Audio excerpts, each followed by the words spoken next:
excellent question. You're a good person and a quick study. I love it. And I'll tell you why.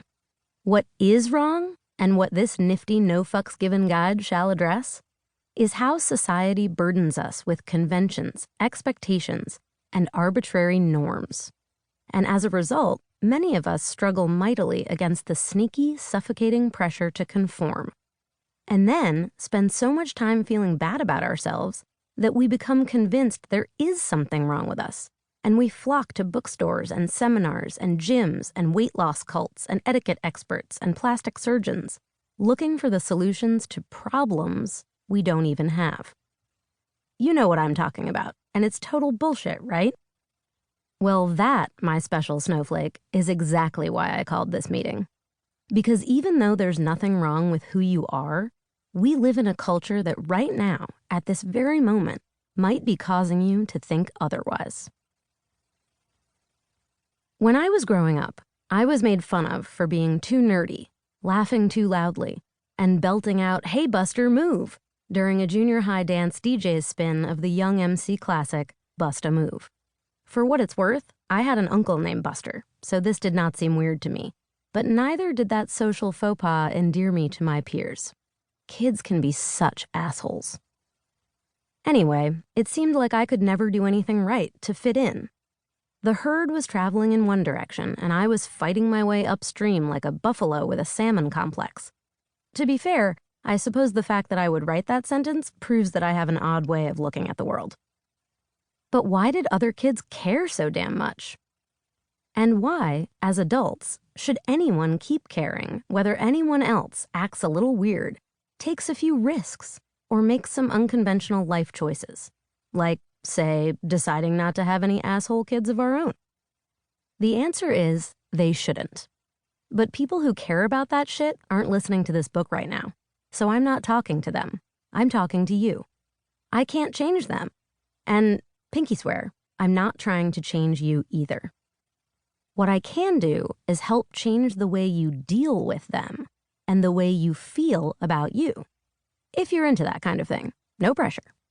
I've been doing it for a while, and it's worked out pretty well for me. In fact, You Do You is probably my most personal book, in terms of tales of challenges overcome. Though I think it's also the most universal. After all, who doesn't want to just be themselves and get through the goddamn day in whatever way works for them? Anyone? Anyone? Bueller? Exactly. You needn't have been mocked at a 6th grade dance to understand the sting of judgment or feel the pressure to conform. That can happen at any age and under many circumstances. Like when you move to a new city, start a new job, or marry into a new clan. Maybe you're a born contrarian. Maybe you're a savant. Maybe you mixed plaids with stripes one day and decided you liked it. Lord have mercy. Whatever the case, if you came to this book feeling different, misunderstood, frustrated, or constrained by your parents, siblings, neighbors, roommates, bosses, coworkers, Tinder matches, significant others, or society at large, well, I'm sorry to hear that, but you're in the right place. And this might sound like a tall order, but in addition to helping you accept who you are, I'm going to help you find confidence in your beliefs, your attitude, your looks, your goals, and your all-around swagger. Because all of the qualities, yes, even the flaws, that make you, you, also make you interesting, capable, and powerful in your own way. You just need to own them.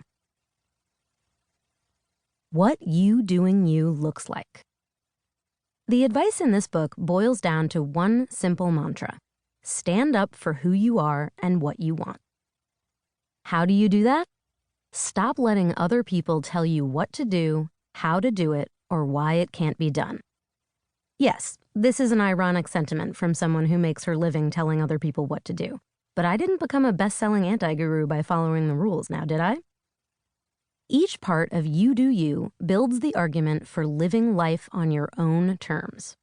It covers the tyranny of just because, lowest common denominator living, and why you deserve better, WNDs, what you want, need, and deserve, the social contract, what it's for and where it